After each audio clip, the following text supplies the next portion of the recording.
Long Island, New York, Mr. Ed McGrath. Known to the karate world as the voice of karate, he has emceed most of the major national karate events. Currently ranked 9th dan, this tough ex-Marine has taught the likes of the legendary Malachi Lee, Frank Klaus, and Bob Baker. He grew up in Queens, New York.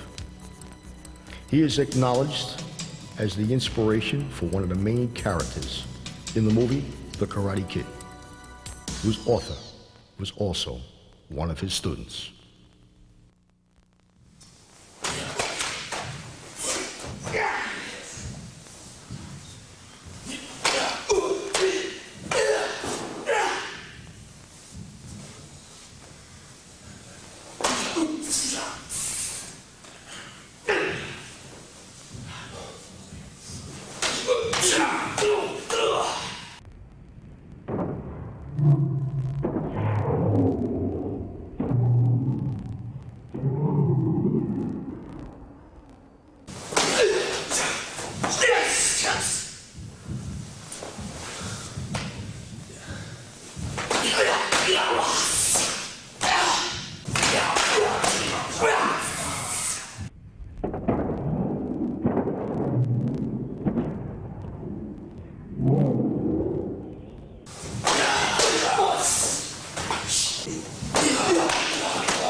In spite of the mature, distinguished, grandfatherly appearance, Mr. Ed McGrath executes fast, powerful, efficient karate.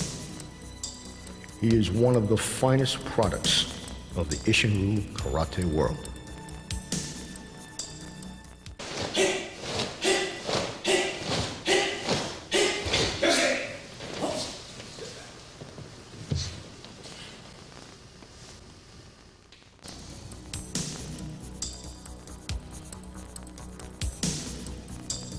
Mr. Isaac Henry, a 10th dan in Wado-ryu Karate.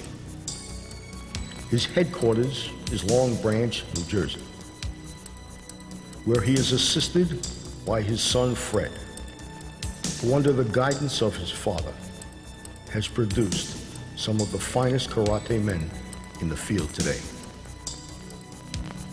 He also has expertise in jiu-jitsu and is head of the BKG Karate Association.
Mr. Isaac Henry.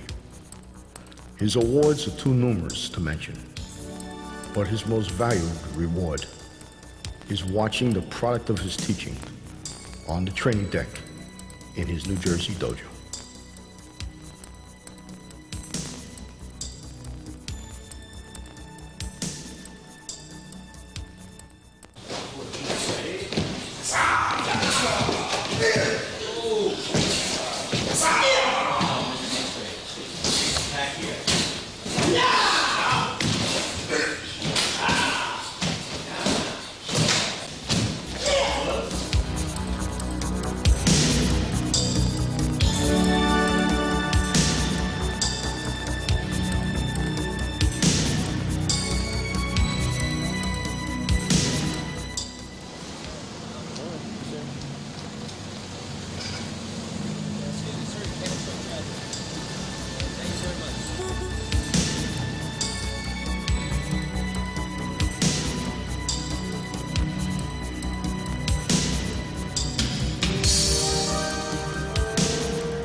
Mr. Luis Fernandez, one of the top Kumite competitors active today.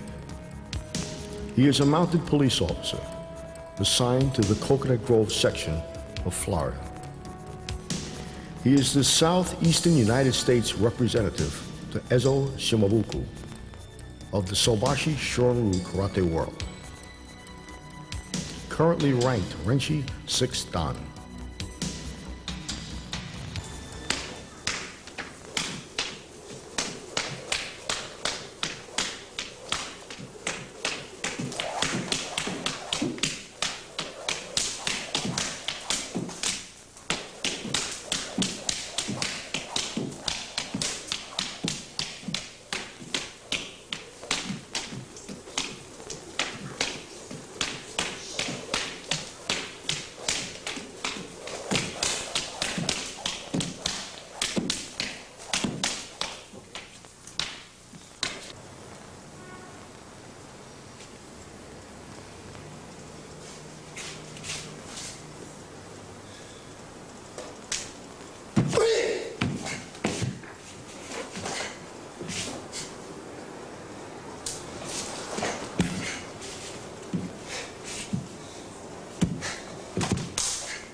With his traditional karate background, plus teaching, and the unique application of modern scientific American training techniques, Mr. Luis Fernandez is one of the leading karate men in the field today.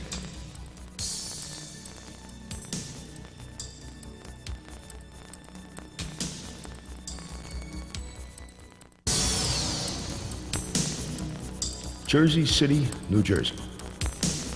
Mr. Don Nagel. It was once told me by a police lieutenant in Jersey City that on many occasions, headquarters would receive calls from concerned citizens that a police officer was in a confrontation. And when backup support would arrive, they would find the relaxed, not in need of any assistance, Officer Don Nagel, standing over numerous unconscious perpetrators. Mr. Nagel is a 10th Dan, head of the Ishinryu karate world in America, a man who practices what he preaches.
Hello, my name is Don Nagel. I'm a 10th degree black belt in Ishinryu Karate. I started Ishinryu Karate in 1955 while serving for the United States Marine Corps in Okinawa. I first got interested in the karate world in 1954. I've been very actively for 39 years. What karate has done for me, it made me a better person. I'm also a detective with the Jersey City Police Department for 27 years. And as you can see by the statue here, 147 pounds, gray hair, old white man. But yet, I had never had any problem ever with anybody that I apprehended because of my expertise from Ishinryu Karate. I think every style of karate, regardless of what the name is called for, is great for our children today. It teaches them respect, discipline, courtesy. These are things that we're lacking today, as you can see today when you read the papers. And as a forerunner in Ishinryu Karate and bring it into the United States in 1957, I firmly stress this to all parents, that have your children start in any type of martial art, any type of activity, to learn how to show respect to your parents, to your teachers, to anyone that's your guardian, what have you. Always respect. That's what I got from Ishinryu Karate, and that's what I've been doing for the past 39 years, teaching to our children. So I tell my children on the floor, there's only one man in the world that can beat me up, son. They're totally aghast. Who? Your father is the only man that can beat me up. So that's Ishinryu Karate. Thank you very much.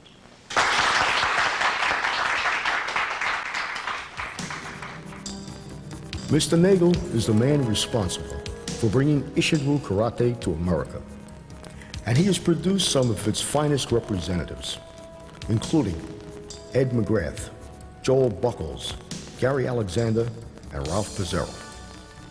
An American legend, Mr. Don Nagel.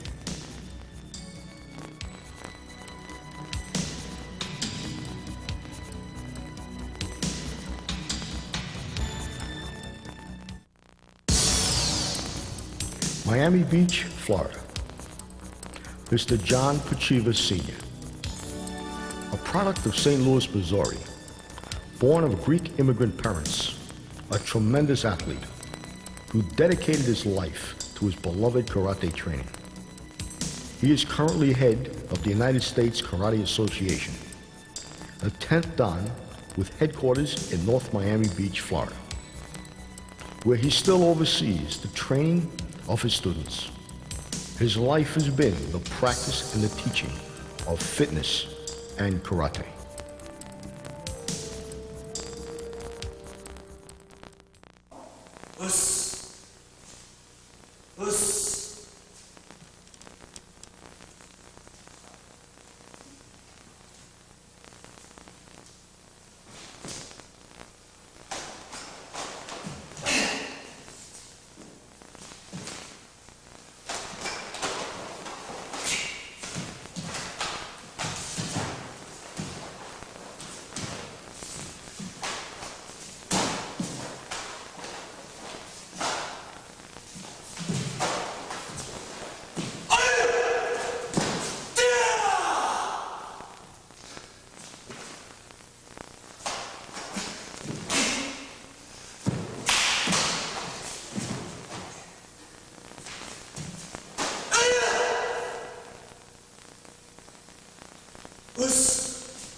Hi, this is Johnny Pachivas. I've been in the martial arts for, this year is 50 years.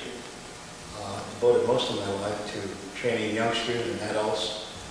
And I find it's really rewarding to see someone get the confidence that I want to instill in them, whether it's self-defense or confidence and paying attention and discipline that comes with everything. I always sign my autographs. I always keep the martial arts as part of your life. And remember, patience has its virtues and rewards. I've had some very many, I guess I've been blessed with a lot of fantastic students around me, people. And it's made me feel that I want to keep going on and on and on. Today, the martial arts has changed slightly. You see a new breed coming in. But blocking, punching, kicking, and striking is all the same. So whatever style it may be, it's karate. And I love it. It's been my life. And I want to just go on and on and on. I wish I could live another 200 or 300 years and maybe I could get my points across. I would love to see someday karate be an Olympic sport. And it's one of the oldest, and it's beautiful when it's done properly. Thank you very much.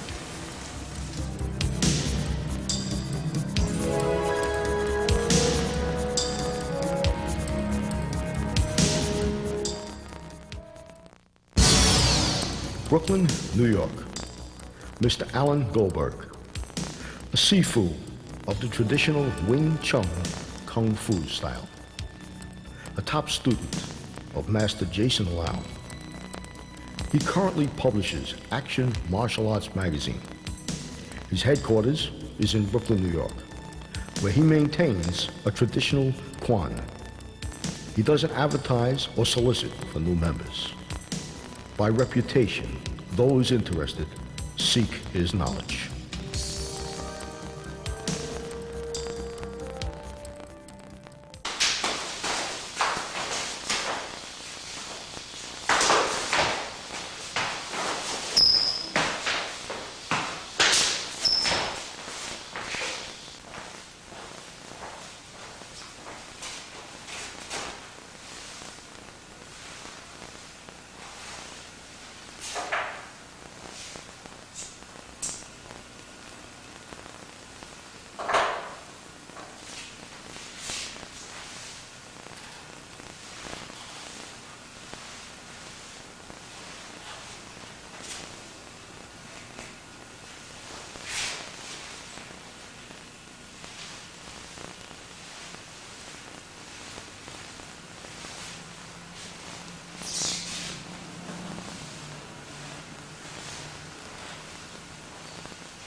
Sifu Alan Goldberg, teaching and practicing in an old world tradition the skilled application of Wing Chun Kung Fu.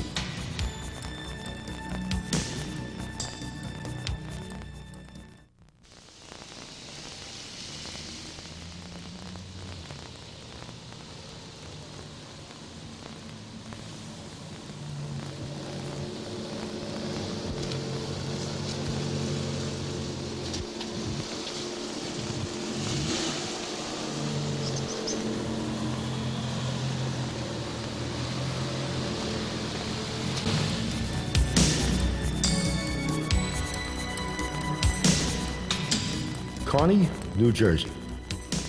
Mr. Vincent Marchetti, a former boxer with a background in both judo and karate.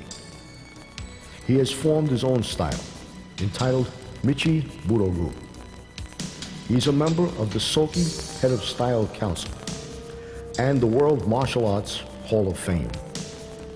When not teaching, he travels extensively around the country, giving seminars and exhibitions.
Mr. Vincent Marchetti, the first man since Bruce Lee to form his own karate style and have it formally endorsed by the representatives of the leading heads of styles, an inspiration to the youth of America.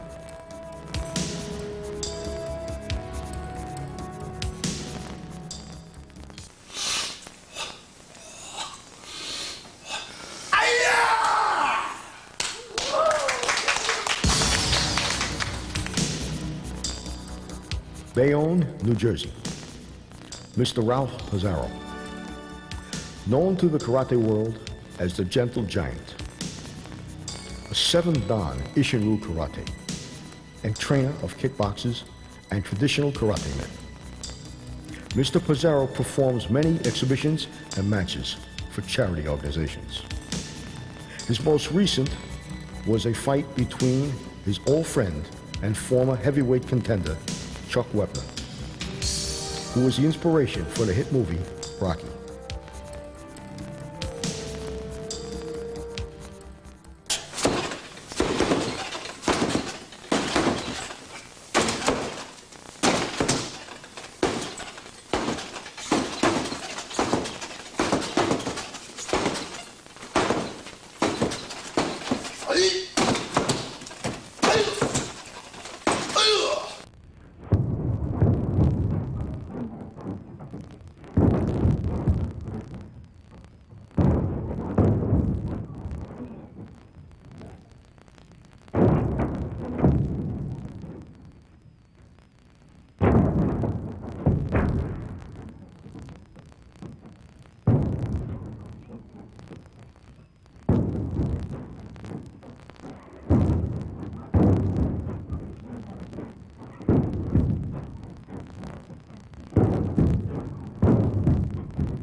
Mr. Ralph Pizarro.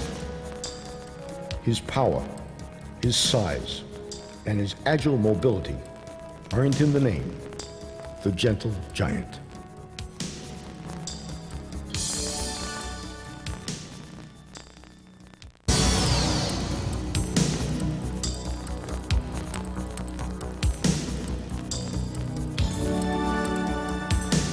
Mr. Bill Hayes, the United States representative of Ezo Shimabuku, the world head of the Sobashi Shorin Group, with headquarters based in Okinawa. Mr. Hayes trained in Okinawa while stationed there with the Marines. He is now a retired Marine major and a businessman with his residence in Virginia, where he still trains and teaches. Currently ranked the 7th Dan, he travels extensively throughout the U.S., overseeing the teachings of his sensei, Mr. Shimabuku.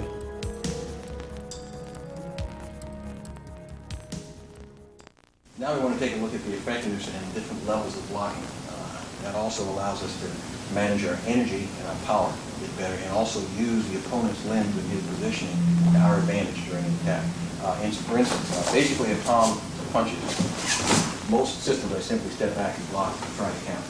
That's not really efficient because he can strike me with that hand. Where I need to be is on the outside of the opponent. So we want to get to the point where, as he punches, I move just to the outside, just before he hits me. If he tries to hit me with that hand, he can't, because he cannot turn his hip. One of the unusual features of Okinawan karate is what we call hojo undo. That means supplemental exercises. These are the things that we cannot do in kata. Certain exercises with pieces of equipment that you see here, there are many more. These are simply 3 of the kinds of equipment that develop a strength, flexibility, and power that we wouldn't otherwise have. These are called nigirigame. These are simply power jars, and we develop our grip strength and ligament strength by simply wrapping the tips of our fingers and the inside of our thumb, not the pad, but the inside of the thumb, twisting the arm to the outside to tense the ligaments and tendons in order to build strength in the arm. And the technique is done thusly, simply from the sanchin dachi, stepping back and forth. But the idea is to increasingly push the arms down to develop what we call muchimi, or heaviness in the body. This is an item which is called chiishi, power stone. On Okinawa, it's simply a large rock with a hole in it and a piece of wood jammed in it. This is also used, normally from shikodachi, to develop wrist and ligament strength. Used basically in this manner.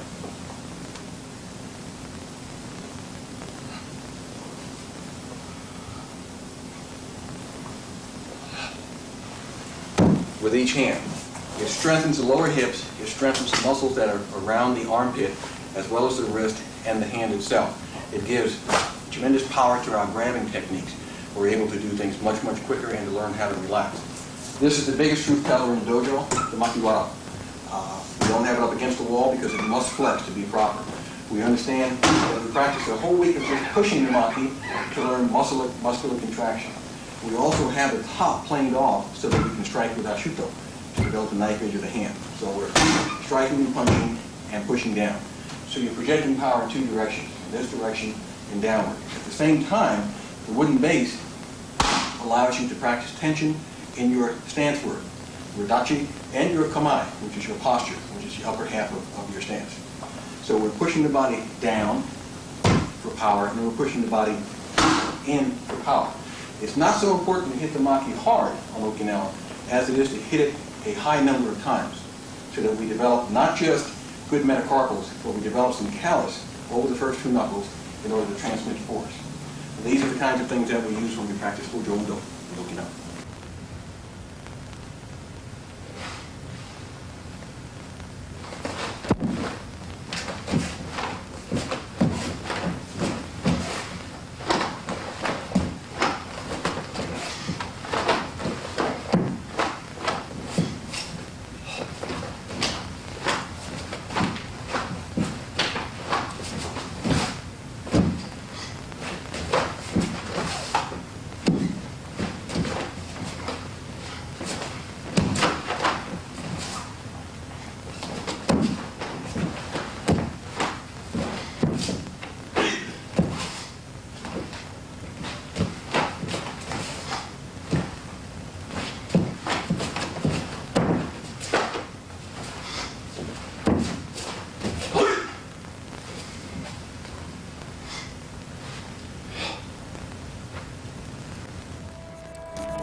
Mr. Bill Hayes propagates his business by using much of the philosophies of the Far East taught to him by his sensei, Ezo Shimabuku.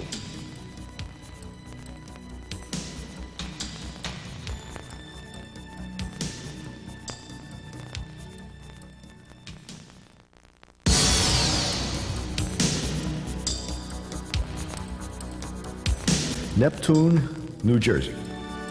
It is here where Mr. Peter Urban has a dojo and museum dedicated to him by his loyal and faithful student, Mr. John Hooker.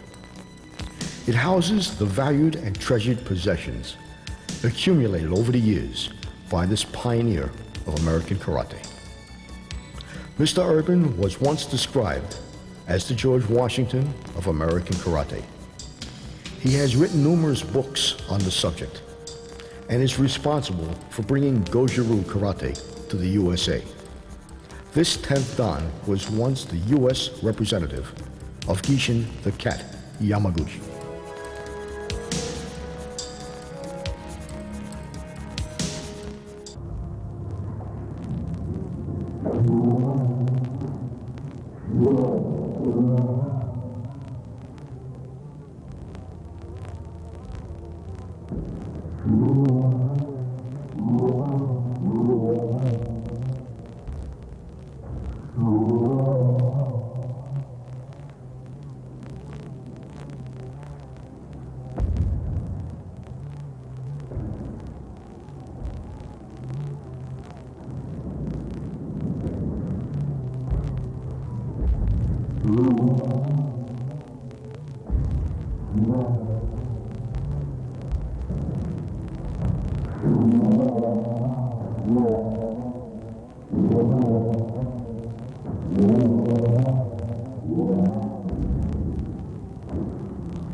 Mr. Peter Urbans. Anyone who ever studied Goju-Ryu Karate in the USA has at one time either been a student directly or indirectly of this legendary karate man, Mr. Peter Urbans.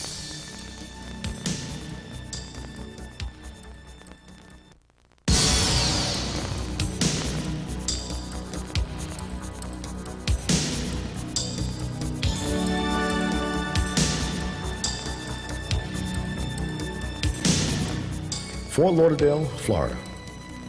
Mr. Bill DeClemente started his training in 1963, Queens, New York.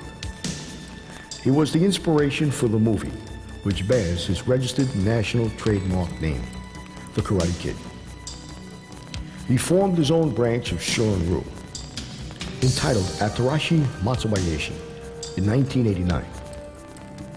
He is ranked 8th Dan, a member of the United States Karate Association, the Soki Head of Style Council, and the World Martial Arts Hall of Fame.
Hi, I'm Bill DeClemente. I'm not a fighter and I'm not a tough guy. I teach the way I practice, to be programmed to defend. It is my belief and my teachings that if you have to think about your karate, you don't know it. What we have to do is take all the techniques out of the katas and practice them with the aid of a training partner, repeatedly, over and over again, until they've become a reflex reaction. It is also my belief that if we have to think about our karate, we don't know it, because in time of combat, you work on reflexes and instinct. Also, I think it's very important that we not only become fast and powerful, but sneaky fast, taking advantage of the greatest weapon we have. That's not our hands or our feet, but our mind. If an adversary wants to hurt you or someone you love and care about, he doesn't deserve a sportsman's chance. Thank you.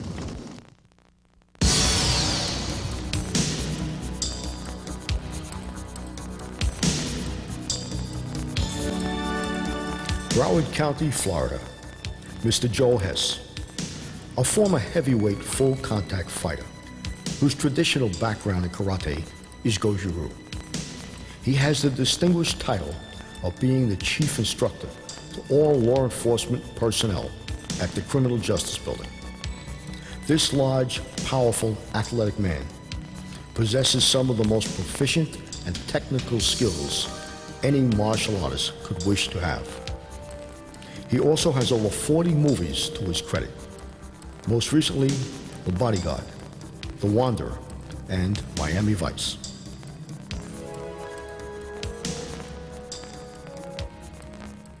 I want you to hold your stick out in front as though that's the attacking arm. Just come at me with your attacker. I want to be able to, through this position, snap it from here, get my distance, go to the disabler, get a safe distance, keep the gun sight away without hurting his wrist. If I have to draw my firearm for some reason, the gun comes right up to this position. If I have to de-escalate on the use of force, gun goes back in the holster, stick is still out, and I'm still confronting this guy. So when the attacker comes down forward, slant block is initiated here on a 45-degree angle. The top hand makes a scooping effect on the wrist, pulls the person off balance, sets him up into a ground control, into a handcuff position. So as he makes his attack from here, I'm doing this, into this, override, put your hand behind your back. You're under arrest, you understand me? It's time to execute a come along or containment technique where we want to move the guy from one point to another. This is a favorite technique. You want to block with the hand closest to the body with the front foot, gun side still away. As I grab this hand, I'm going to turn it over, feed the stick up behind the neck, push it up forward, turn it down, and lift. And there's my come on. Put your hand on top of your head. Do it now. You are under arrest. You understand me?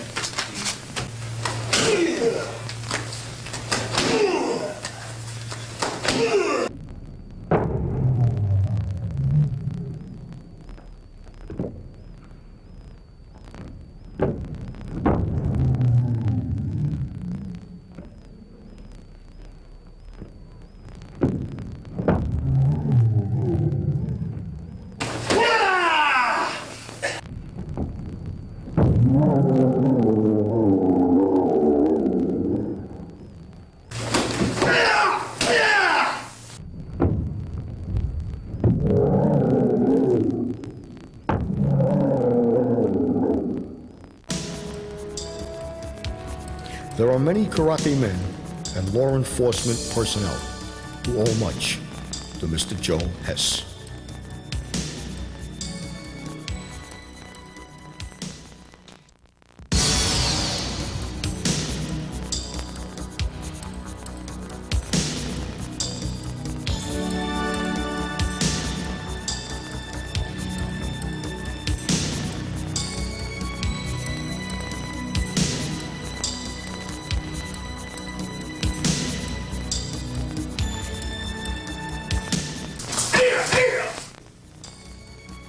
Edison, New Jersey.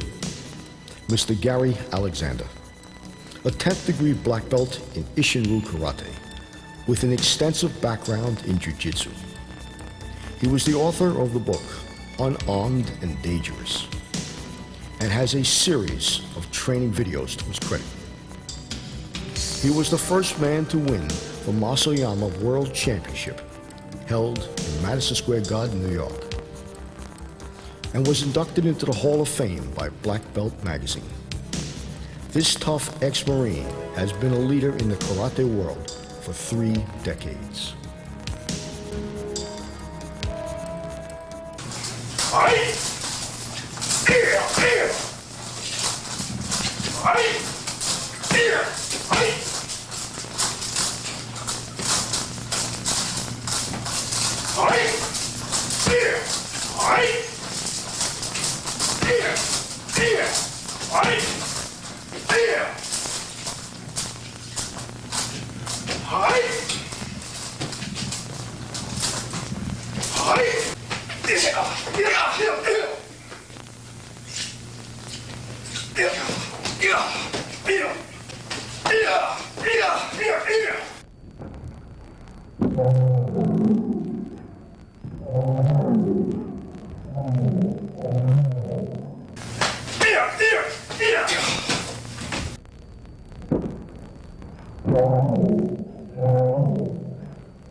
Hi, my name's Gary Alexander.